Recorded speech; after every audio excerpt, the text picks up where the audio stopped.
Hello, I'm Dr. Amelia Carter, a family physician with more than 10 years of experience caring for adults just like you, people in their 50s, 60s, and beyond who want to feel stronger, more energetic, and truly well as the years go by.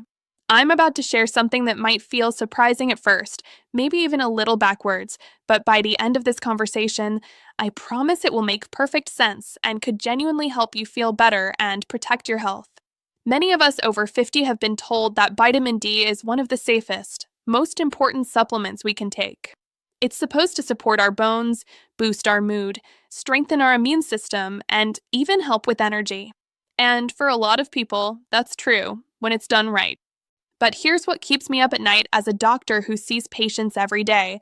Too many older adults are quietly making one common mistake with vitamin D that can actually make them feel sicker, weaker, or more vulnerable over time. They're following advice that sounds solid, taking a daily supplement, sometimes even higher doses, but without the right partners in place, that vitamin D isn't working the way it should. In some cases, it's doing the opposite of what we hope, allowing calcium to go to the wrong places, leaving deficiencies unaddressed, or creating imbalances that show up as fatigue, muscle cramps, irregular heartbeats, or worse. I've seen this pattern again and again in my practice. Patients who faithfully take their vitamin D because their doctor said it would help, only to end up with symptoms no one connects back to the supplement. The research is very clear now. Vitamin D is powerful, but it's not a solo act. It needs specific cofactors to be safe and effective, especially after 50 when absorption, metabolism, and calcium regulation change. By the end of this video, you'll understand the 5 most common vitamin D mistakes that can quietly undermine your health, why they become more risky after 50 or 60, and, most importantly, the simple, evidence-based way to do it right so you get the real benefits without the hidden downsides. This isn't about fear. It's about clarity and protection, because you deserve to feel your best, not just hope the supplement is helping. Let me tell you about one patient whose story stays with me. Arthur was 72, sharp, active, and disciplined about his health. He walked every day, ate well, and followed his doctor's advice exactly. For 8 years, he took calcium and vitamin D daily, 1,000 milligrams calcium plus 2,000 IU vitamin D, because he wanted to keep his bones strong and prevent fractures. And it worked. His bone density scans were excellent. He never had a break or a fall. By that measure, the supplements were doing their job. But Arthur started feeling short of breath on stairs and pressure in his chest during activity. Tests showed his aortic valve, the main valve letting blood out of his heart, had become heavily calcified. It had turned rigid, almost like stone, so it couldn't open fully. His heart was straining to pump against a partially closed door. He needed surgery to replace the valve. Arthur was stunned. "I've been doing everything right," he said. "I took my supplements faithfully." And his bones were strong. But no one had explained that vitamin D opens the gates for calcium to enter the bloodstream, and without the right traffic director, that calcium can settle in the wrong places, like heart valves and arteries, instead of going to the bones where it belongs. This is called the calcium paradox. You take vitamin D and calcium to protect your skeleton, but without the right partners, you can quietly build strength in your bones while allowing harmful buildup in your cardiovascular system. Arthur's story isn't rare. It's happening to many good, well-meaning people who simply weren't given the full picture. The research is now very clear on why this happens and how to prevent it.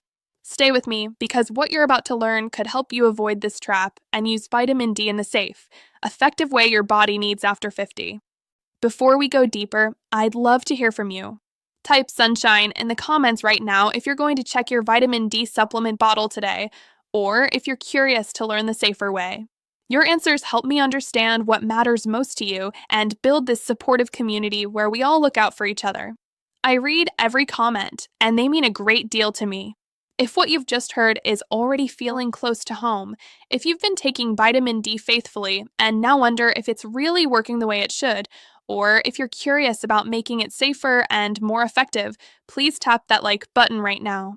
It truly helps this calm, caring conversation reach more adults over 50 who might be quietly asking the same questions about their supplements and their health. If you haven't yet, hit subscribe and turn on notifications so you never miss these gentle, evidence-based talks made especially for people who want to stay strong, energized, and protected as the years go by. And most importantly, leave a quick comment below. Type sunshine right now if you're going to check your vitamin D supplement bottle today, or if you're planning to ask your doctor about your levels or add those important partners like magnesium and K2. Your answers help me understand what matters most to you, shape future videos around what truly helps, and build this warm, supportive community where we all look out for each other's well-being. I read every single comment, and they mean a great deal to me. Let me tell you about Arthur, a patient whose story stays with me every day. Arthur was 72, sharp as ever, a retired accountant who still helped friends with their taxes. He walked 3 miles every morning, ate his vegetables, and took his health seriously. For 8 years, he faithfully took 1,000 milligrams of calcium and 2,000 IU of vitamin D every single day. His doctor had recommended it to protect his bones and prevent osteoporosis, and it worked beautifully. His bone density scans were excellent for a man his age. He never had a fracture, never even a minor break. By that measure, the supplements were doing exactly what they were supposed to do. But Arthur started noticing something worrying. He'd get out of breath going upstairs. He felt pressure in his chest during light activity. He went to his doctor, who ordered an echocardiogram, an ultrasound of his heart. The results were shocking. Arthur's aortic valve, the main valve that lets blood flow out of his heart, had become heavily calcified. It had turned rigid, almost like stone. The flexible leaflets that should open and close smoothly with every heartbeat were now stiff and partially stuck. His heart was working overtime just to push blood through a narrow door. Arthur was stunned. "I've been doing everything right," he said. "I took my supplements every day. How did this happen?" That's when I had to explain something many people, doctors included, don't fully connect. Vitamin D is like a gatekeeper. Its main job is to open the gates in your intestines and let calcium enter your bloodstream from food and supplements. When you take vitamin D, it goes to work saying, "Open up, let the calcium in." And the calcium floods into your blood. Suddenly, your bloodstream is full of calcium, like a crowd rushing through an open gate. But here's the critical part. Once that calcium is in your blood, it's blind. It doesn't know where to go. It doesn't have a map or a guide. Your body wants that calcium to go to your bones. That's where it belongs. Your bones are constantly remodeling, breaking down old bone and building new, and they need calcium to keep that process strong and healthy. The problem is, calcium floating freely in your blood can't see the bones. It starts settling wherever it lands, on artery walls, in heart valves, in kidneys, anywhere there's a surface it can stick to. Over months and years, this misplaced calcium builds up layer by layer. Arteries become stiff pipes. Heart valves become rigid doors that don't open properly. Kidneys develop stones. This is what happened to Arthur. 8 years of calcium flooding his bloodstream with no one directing it. 8 years of calcium settling in his aortic valve until it stopped functioning well. He needed open heart surgery to replace that calcified valve. Arthur's story isn't rare. It's happening to many good, well-meaning people who are simply following advice without the full picture. They take vitamin D and calcium to protect their bones, and it does protect their bones, but without the right partner nutrient, that same calcium can quietly build up in the wrong places, turning flexible arteries into hardened pipes and healthy valves into stone. This is called the calcium paradox. You strengthen your skeleton while quietly weakening your cardiovascular system. It's a trade no one would make if they understood what was really happening. The research is very clear on why this occurs and how to prevent it. Vitamin D is powerful, but it's not meant to work alone. It needs a traffic cop to direct the calcium exactly where it belongs, to the bones, and to keep it out of arteries, valves, and soft tissues. That traffic cop is vitamin K2. Stay with me, because understanding this connection can help you protect both your bones and your heart at the same time. Let's keep going calmly and clearly so you can feel confident and safe about how to use vitamin D the right way. Let me go back to Arthur's story for a moment, because it shows exactly why this first mistake is so important and so often overlooked. Arthur took calcium and vitamin D every day for 8 years, and his bones stayed strong. His doctor was pleased. But no one explained that vitamin D is like a gatekeeper. It opens the gates in your intestines and lets calcium flood into your bloodstream from food and supplements. When you take vitamin D, it does its job very well. It increases calcium absorption dramatically. Suddenly, your blood is full of calcium, like a crowd rushing through an open gate. Your body wants that calcium to go straight to your bones, where it belongs. Your bones are constantly remodeling, breaking down old bone and building new, and they need calcium to keep that process strong and healthy. But here's the critical piece many people are never told. Once calcium is in your bloodstream, it's blind. It doesn't know where to go. It doesn't have a map or a guide. Without direction, that calcium starts settling wherever it lands, on artery walls, in heart valves, in kidneys, anywhere there's a surface it can stick to. Over months and years, this misplaced calcium builds up layer by layer. Arteries become stiff pipes. Heart valves become rigid doors that don't open properly. Kidneys develop stones. This is what happened to Arthur. 8 years of calcium flooding his bloodstream with no one directing traffic. 8 years of calcium settling in his aortic valve until it stopped functioning well. He needed open heart surgery to replace that calcified valve. This is called the calcium paradox. You take vitamin D and calcium to protect your skeleton, but without the right partner nutrient, that same calcium can quietly build up in the wrong places, turning flexible arteries into hardened pipes and healthy valves into stone. The research is very clear on why this happens and how to prevent it. Vitamin D is powerful, but it's not meant to work alone. It needs a traffic cop to direct the calcium exactly where it belongs, to the bones, and to keep it out of arteries, valves, and soft tissues.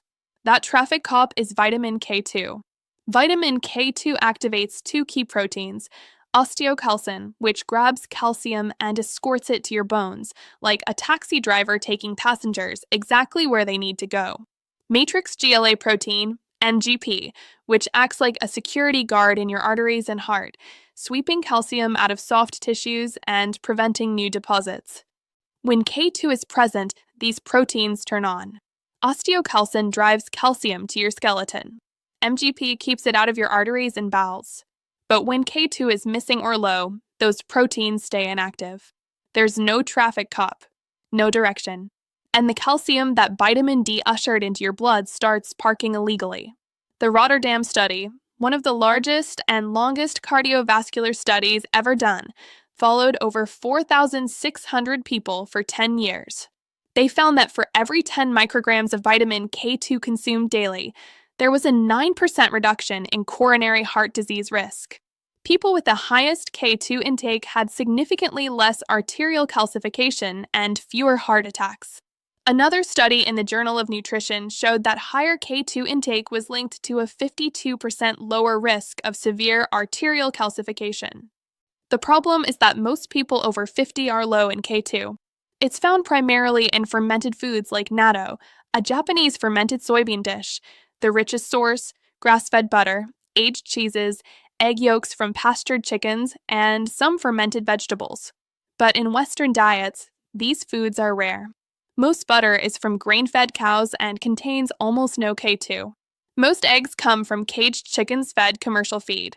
Fermented foods aren't common in most households. So even if you're eating a decent diet, you're likely not getting enough K2 to handle the calcium load from supplements, especially when vitamin D is dramatically increasing how much calcium enters your blood. The solution is simple and safe. Always pair your vitamin D supplement with vitamin K2. The best form is -7 Malawian kwachas, menaquinone, 7, the type found in natto and used in most successful studies. It has a long half-life, staying active in your blood for hours and continuously directing calcium traffic all day. Research-supported doses are 100 to 200 micrograms daily, very small, but critically important. When you take K2 at this dose alongside your vitamin D and calcium, if you're taking it, you activate those traffic cop proteins. Calcium goes where it's supposed to go. Your bones get stronger while your arteries and heart valves stay flexible and clean. Arthur's story didn't have a happy ending because no one caught this until it was too late. But I've had many patients since then who've added K2 before problems developed. Their bones remain strong, and follow-up imaging shows clean arteries, no calcification. They get the bone protection they wanted without the cardiovascular risk. That's the first critical mistake. Taking vitamin D without K2 is like opening a floodgate without a traffic director. You're going to flood the wrong areas. Always pair vitamin D with K2, 100 to 200 micrograms of -7 Malawian kwaches daily. Your bones will thank you, and your heart will thank you even more. Let me tell you about Betty, a 65-year-old retired teacher who came to see me because she was feeling increasingly unwell. Her doctor had found low vitamin D on a blood test, 18 nanograms per milliliter, well below optimal. So he prescribed 5,000 IU of vitamin D3 daily to bring her levels up. Betty started taking it faithfully every morning with her coffee. She wanted to fix the deficiency. She wanted stronger bones and more energy. But within just 2 weeks, something strange started happening. Her heart began fluttering, sudden pounding, skipping beats, pauses that made her catch her breath. She'd be sitting quietly reading or watching TV, and suddenly her chest would feel like it was racing or stuttering. At night, she started waking up with severe leg cramps, Charlie horses so painful they'd lock her calf muscle and leave her gasping. She was terrified. She went back to her doctor, convinced she was allergic to vitamin D. "I never had these symptoms until I started the supplement," she said. "It must be causing this." Her doctor was puzzled. "Vitamin D doesn't usually cause heart palpitations or muscle cramps," he replied. "Maybe try a lower dose." But lowering it didn't help. The symptoms continued. Betty was ready to stop the vitamin D entirely when she came to me for a second opinion. The moment I heard her story, I knew exactly what was happening. Betty wasn't allergic to vitamin D. She was deficient in magnesium, and the high-dose vitamin D she was taking was dramatically increasing her body's demand for magnesium, draining her already low stores to critically low levels. Think of vitamin D as a beautiful, expensive lamp you've just bought for your living room. It's perfectly designed, wired correctly, plugged in, but when you flip the switch, nothing happens.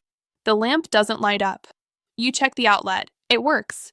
You flip the switch again. Still dark. You open the shade and look inside. There's the problem. No light bulb. Vitamin D is that lamp. Magnesium is the light bulb. You can take thousands of IU of vitamin D every day, but without enough magnesium, it can't turn on. It can't do its job. Vitamin D that you swallow or make from sunlight starts out inactive. It's called cholecalciferol D3. Your body has to convert it twice to make it active. 1. First, in the liver to 25-hydroxyvitamin D, the form we test in blood. 2. Then, in the kidneys to 1,25-dihydroxyvitamin D, the active hormone that actually works in your cells. Both of those conversion steps require special enzymes, and those enzymes depend on magnesium to function properly. Magnesium is a cofactor, a helper molecule the enzymes need to do their work. Without enough magnesium, the enzymes sit idle. The conversion stalls. Most of the vitamin D you take stays inactive, floating around unused. Meanwhile, your body is burning through whatever magnesium you do have trying and failing to process all that extra D. Betty's magnesium stores were already borderline low, something very common in people over 50, because modern diets often lack magnesium-rich foods, leafy greens, nuts, seeds, whole grains. Soil depletion has reduced magnesium in produce. And many medications, diuretics, acid blockers, antibiotics, deplete it further. When she started 5,000 IU of vitamin D daily, her body ramped up the conversion enzymes to handle the load.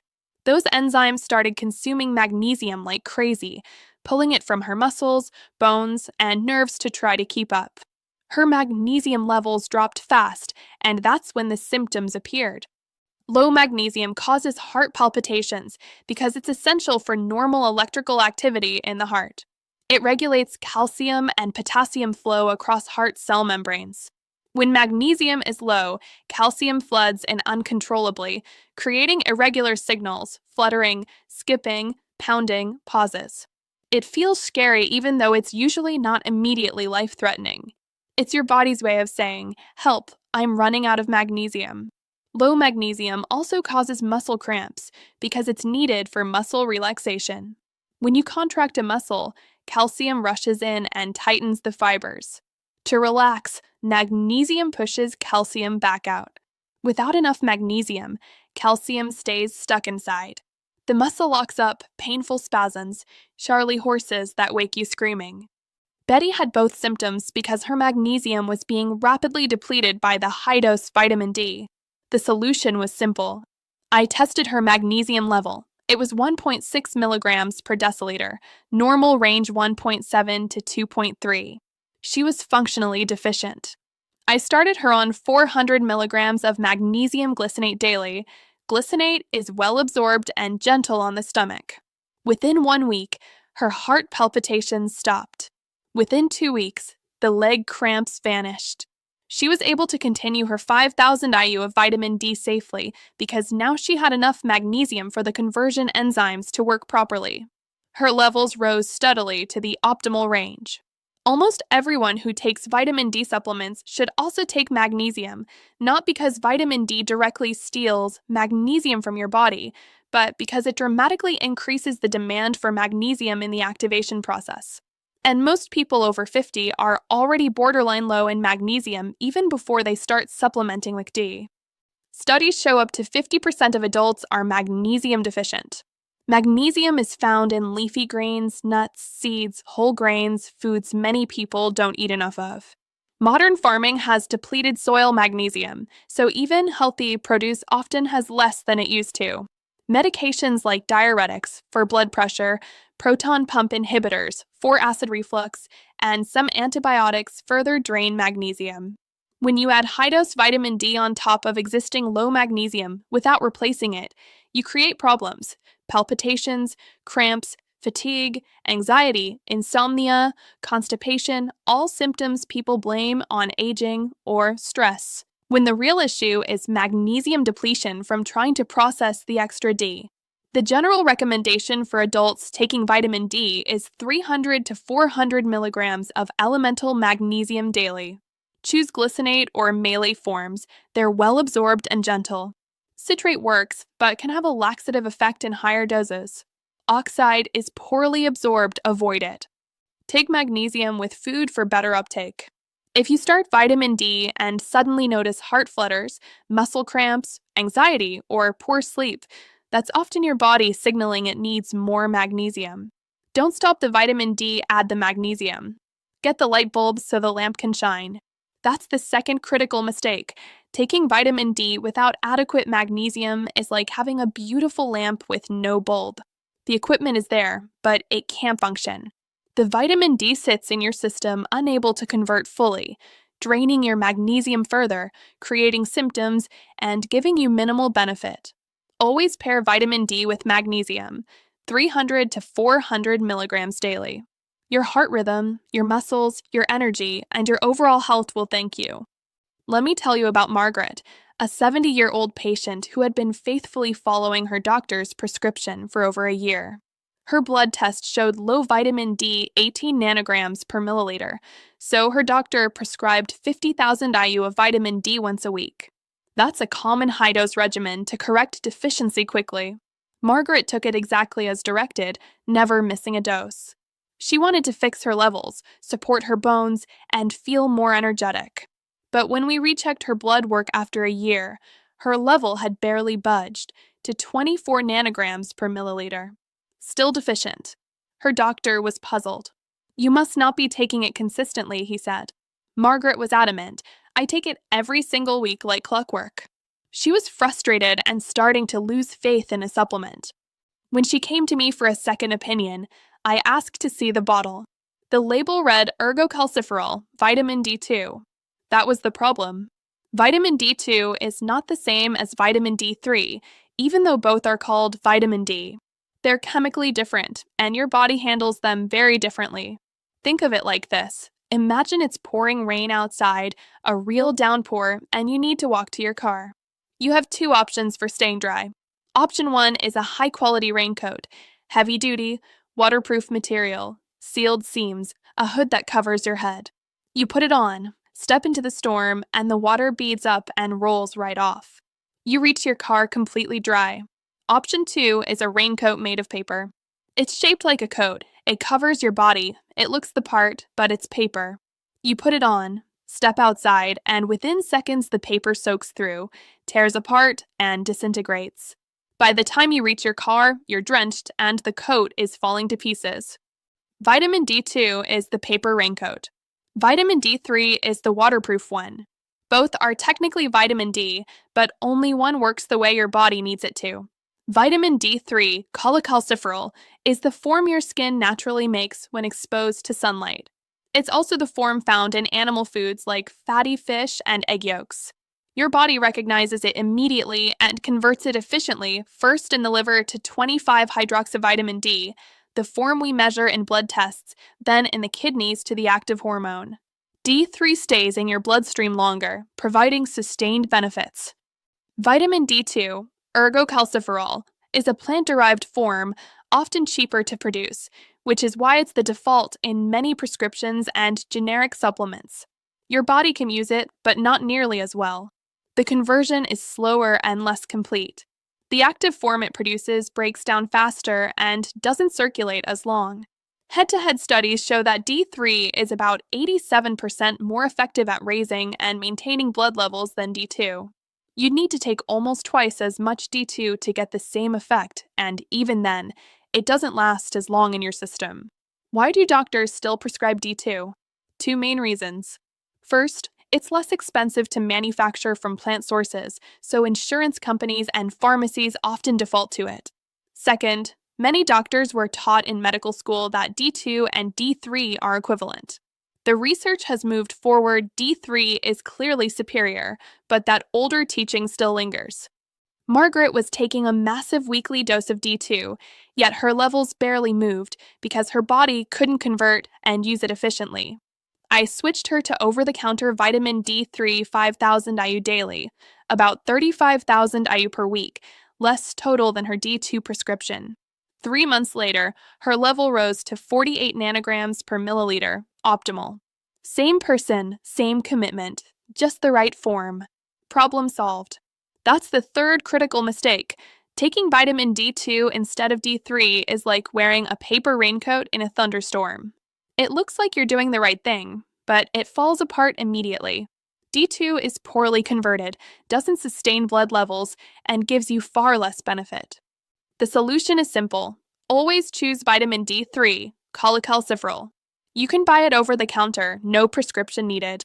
It's widely available, affordable, and the form your body makes naturally from sunlight. Check your bottle right now. If it says ergocalciferol or vitamin D2, switch to D3. You'll get better results with less total dose. This small change alone can make a huge difference in how effectively your supplement works. Let's keep going calmly and clearly so you can feel confident making these adjustments safely and effectively. Let's continue with the fourth mistake, which is surprisingly common and can cut the effectiveness of your vitamin D supplement by up to 50% or more, taking it without any dietary fat. Vitamin D is fat-soluble, meaning it doesn't dissolve in water. Imagine your digestive system like a water slide at a park. Everything you swallow slides down this slippery tube from your mouth to your stomach to your intestines. Water-soluble nutrients, like vitamin C or B vitamins, slide down easily and get absorbed through the intestinal walls into your bloodstream without any special help. But fat-soluble vitamins, vitamin D, A, E, and K, are different. They're like oil. Oil and water don't mix. If you pour oil into water, it floats on top in beads. When you take vitamin D with just water, black coffee, or on an empty stomach, it can't be absorbed efficiently. It slides down that water slide, bounces around in your stomach for a bit, and then slides right out the other end, mostly unused. Your body never gets to use most of it. Now, if you take vitamin D with a little fat, it's like giving it a raft to float on. The fat from food forms tiny droplets called micelles in your intestines. These micelles are like little boats. The fat-soluble vitamins hop onto these boats and ride them through your intestinal wall into your bloodstream. With the fat boats, absorption increases dramatically by 50 to 100% in studies. Frank, a 68-year-old patient, had been taking 2,000 IU of vitamin D daily for 6 months, but his blood level only rose from 22 to 26 nanograms per milliliter, barely any change. He took it every morning with black coffee on an empty stomach. I asked him to switch. Take the same dose with breakfast, eggs, yogurt, or even a handful of nuts or a bit of avocado. 3 months later, his level jumped to 42 nanograms per milliliter, optimal, without increasing the dose at all. Same supplement, same amount, just better absorption because he gave it the fat raft it needed. The solution is simple. Always take your vitamin D with a meal or a snack that contains some fat. It doesn't have to be a huge meal, just enough to trigger my cell formation. Good options include eggs, yolk has fat, full-fat yogurt or cheese, a handful of nuts or seeds, avocado, olive oil, drizzle on food, salmon, or other fatty fish. Even a spoonful of peanut butter or a splash of cream in coffee, take it with breakfast or lunch, whenever you eat something with fat.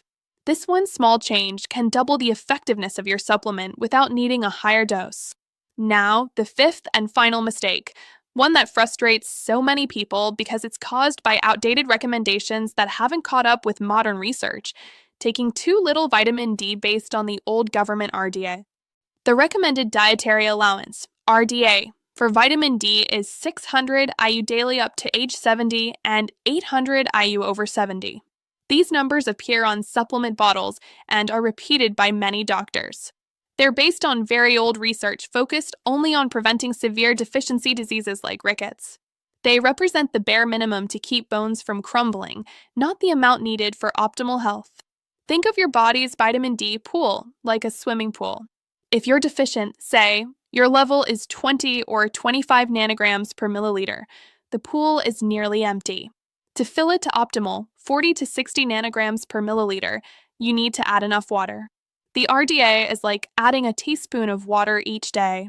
It's safe, you won't overflow, but you'll never fill the pool.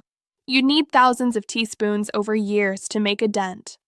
Research over the past 2 decades shows that optimal vitamin D levels for broader health, immune support, muscle strength, mood, reduced inflammation, lower infection risk, better bone and heart protection, require blood levels of 40 to 60 nanograms per milliliter.